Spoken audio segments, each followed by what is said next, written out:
And he explained that he was not able to reach his ceiling with the New York Giants. Quote, I felt like I wasn't going to be able to reach my full potential there. Mentally, physically, spiritually, everything I felt capable of doing, I just couldn't see it happening there. So I think allowing me to be in an environment where I can be myself and give it a different approach, I feel like my football will benefit. I'm just excited about being able to play football again and not have to deal with all the other stuff and politics that came with my previous role. Swagoo, he's an LSU guy. You're an LSU guy. You know him well. What do you make of this? Let's go through the lineage first before we have this conversation, because I know what a lot of people are going to say. Well, you got the money. You had success in New York.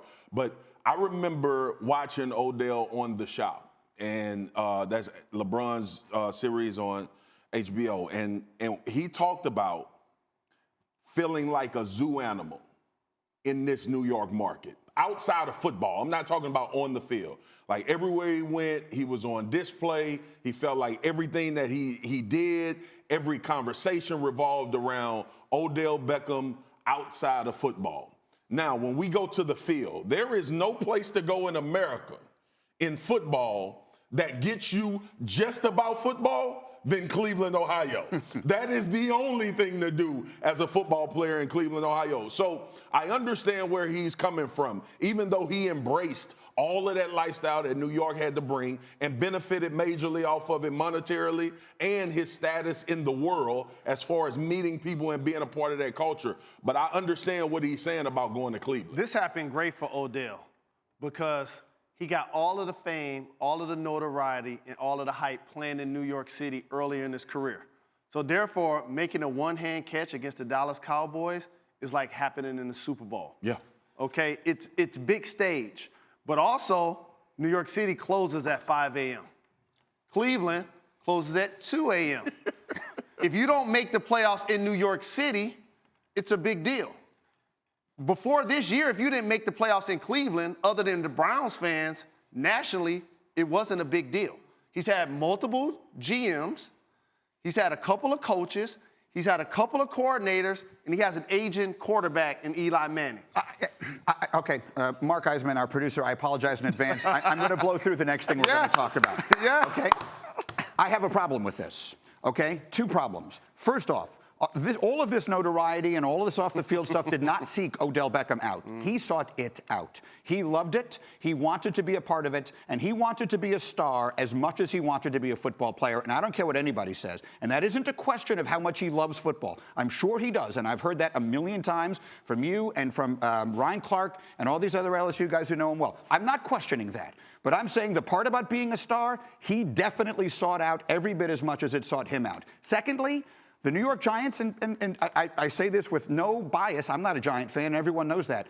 You couldn't bend over backwards more for a player than they bent over for him, and that includes Tom Coughlin, the most militaristic football coach that we've ever had, who somehow allowed him to get away with anything and everything, wouldn't bench him to save his life, wouldn't take him out of the game when he almost killed Josh Norman. I'm going to stop you right there. Go ahead. His talent afforded him to stay out there. Tom Coughlin ain't stupid. Tom Coughlin has taken good players off the field to tell them you're either going to play the way you're supposed to play or not. Show me the players that had more impact on the New York Giants winning at that time than Odell Beckham Jr. had. I'm not suggesting they didn't. I'm suggesting he's saying he wasn't able to reach his full potential. Well, who was stopping him? The culture. Which Just culture? like the Giants said they needed to change their culture by getting him out of the locker room, Odell Beckham felt like he needed to leave New York in order to become the guy. This is an evolution. Like everybody talks about Odell Beckham embracing the New York lifestyle. Wouldn't you? If people if Anna Wintour is inviting you to the Met Gala and you 21, 22 years old and you this prolific guy on the NFL field, you're going to take all of those opportunities. Did Eli Manning do that? No. Or did Eli Manning put his head down and become a great player and then worry about all the stuff that came with it? Eli Manning came from a family that went through this process long before he did. Should Sam Darnold do it? And he understood. No, but that's not his personality. Odell Beckham has personality, so you play into that. There's a lot of guys in the NFL that wants to go to the New York market because they know it benefits you long after you get done playing. I played with Chris Canty, who left and signed the deal with the New York Giants, and now is host of a radio show here in New York. Michael Strahan left the New York Giants and arguably has the greatest media career than any former football player. So there's a difference when you come and play in this market. Odell Beckham was able to capture capture that from a football standpoint. When he said he wasn't able to grow, I think the organization and what was happening with him in this city just became two conflicting things. And also, we can't cover this Odell Beckham move like he asked to be traded. They traded him. And one of the things that he talked about is the politics.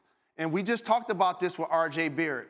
These are things that have nothing to do with wins and losses.